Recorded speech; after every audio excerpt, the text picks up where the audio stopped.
Hello and welcome to GEF Live. I'm Melinda Wood, Communications Officer here at the World Bank, and I'm joined today by Elizabeth Mrema. Elizabeth is the Acting Assistant Secretary, sorry, I've forgotten your title. You're the Acting Executive Secretary for the Convention on Biological Diversity. The Convention on Biological Diversity was signed in 1992 in Rio de Janeiro, and a lot has happened since then. Yes. It was the first global agreement on biological diversity in all of its aspects. I'm wondering if you can share with us a little bit about what has happened since the agreement was signed and what the opportunities are going forward. Thank you very much. In terms of what has happened many years, number one is that the number of countries parties to the convention is almost universal, 196. That's a major development.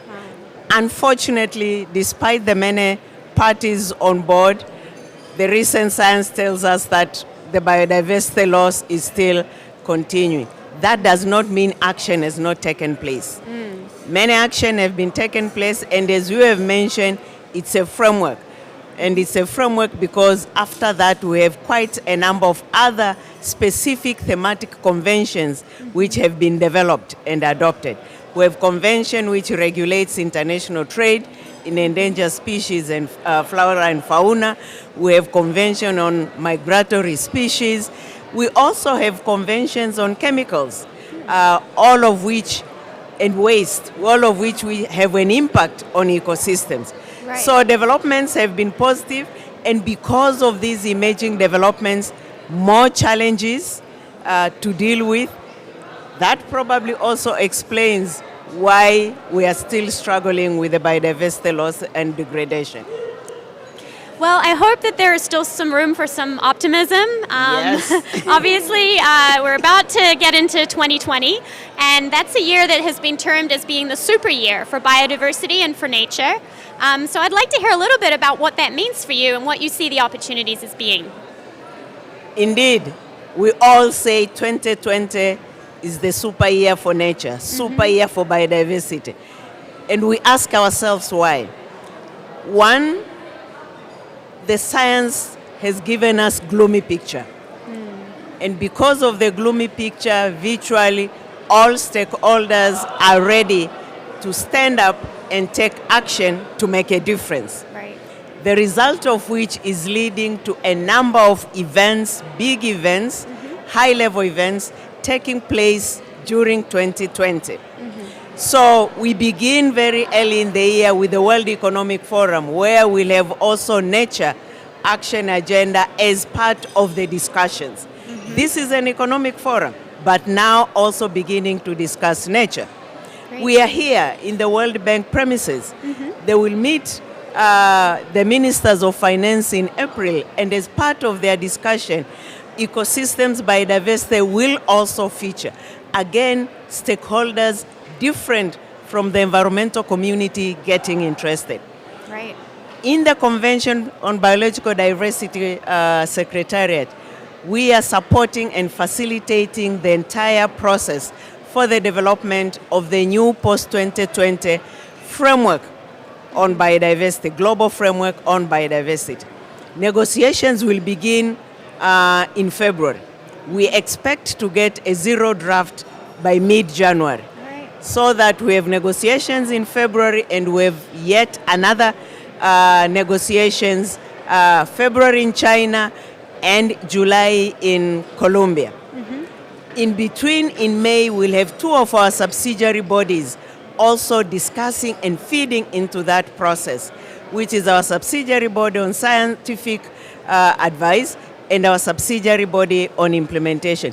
And these are just the ones for which the Secretariat is dealing with. Wow. But beyond that, in June, we'll have the Ocean Conference. And you know, ocean and marine biodiversity is a big component of our program. Yes. We will have the IUCN in Marseille, France. Again, nature will be discussed. That's where biodiversity, ecosystems, again, will be discussed. So again, another big event. The biggest of it all, we will have the UN Summit on biodiversity in September, where we hope the political leaders will come out and confirm the importance of biodiversity and nature for the people and the planet. Before then, we go to China for our Conference of the Parties, COP15, but we'll also have the high-level segment, which will be at high political level, and we hope this is where now the post-2020 will be adopted. Our post-2020 global biodiversity will be adopted. So again, all these are all, we are on the road, we are on the train leading to China with several events, different stakeholders. Even in Paris, we know the youth had a big day event, again discussing these issues and making the connection between climate change and biodiversity, ecosystems, and nature. So indeed, 2020, super year. Yeah. Super year for biodiversity, sure sounds super like year it. for nature. Yes, you'll be extremely busy, I'm sure, and it is really exciting to see so many new players that are coming in to join the conversation and be a part of the action that's being taken. So thank you so much. I'm wondering, what's the kind of key thing that you feel optimistic about out of everything that's going on? What are you most looking forward to? I begin with science. We have the IPCC report, we have the IPBES report, we have the UNEP emission gap report, we have the production gap report. All of them have given us one message. Business as usual is no longer an option. Right. Why no longer an option? Because all reports again have come out to one conclusion.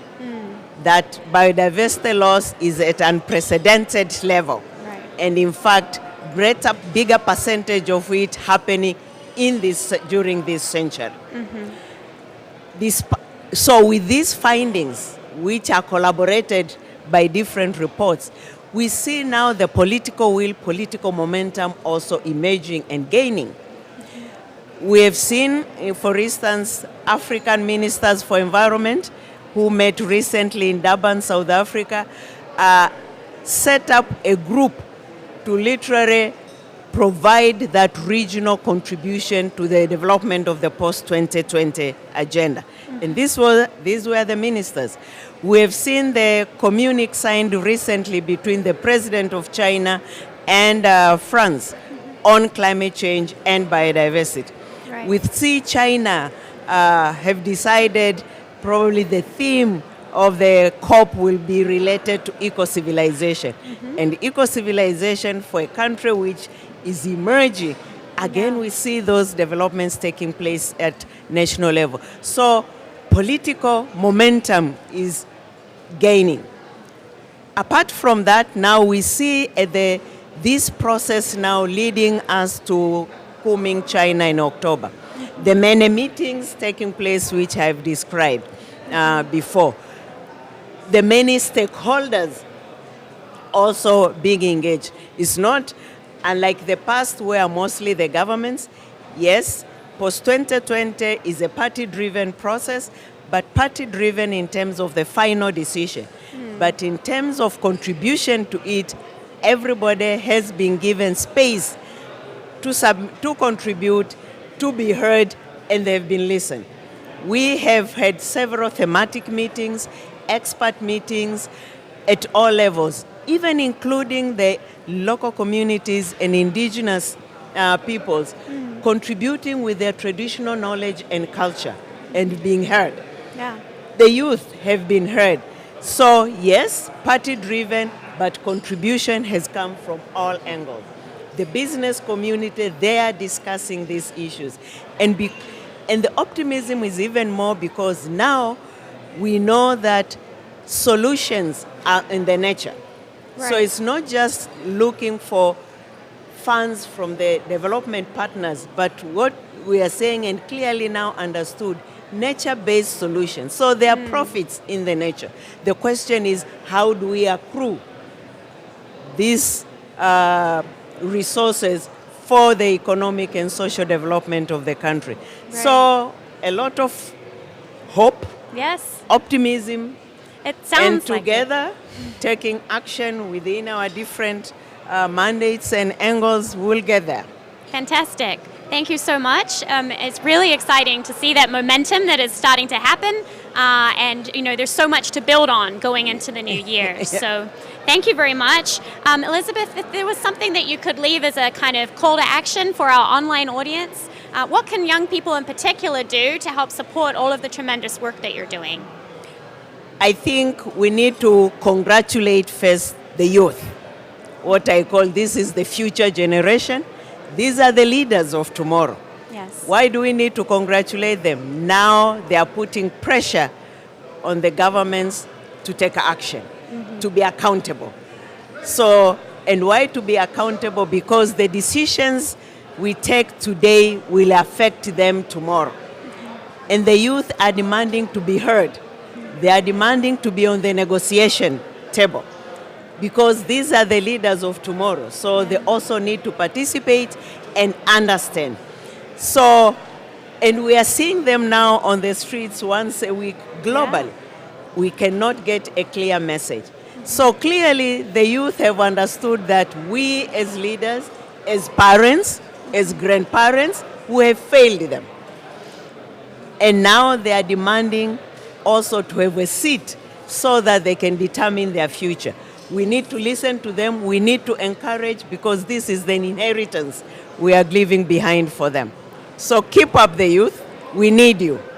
It's a really powerful message. Thank you, Elizabeth. We really do want everyone to continue to engage with us. You can engage with the Convention on Biological Diversity through the Twitter account UN Biodiversity.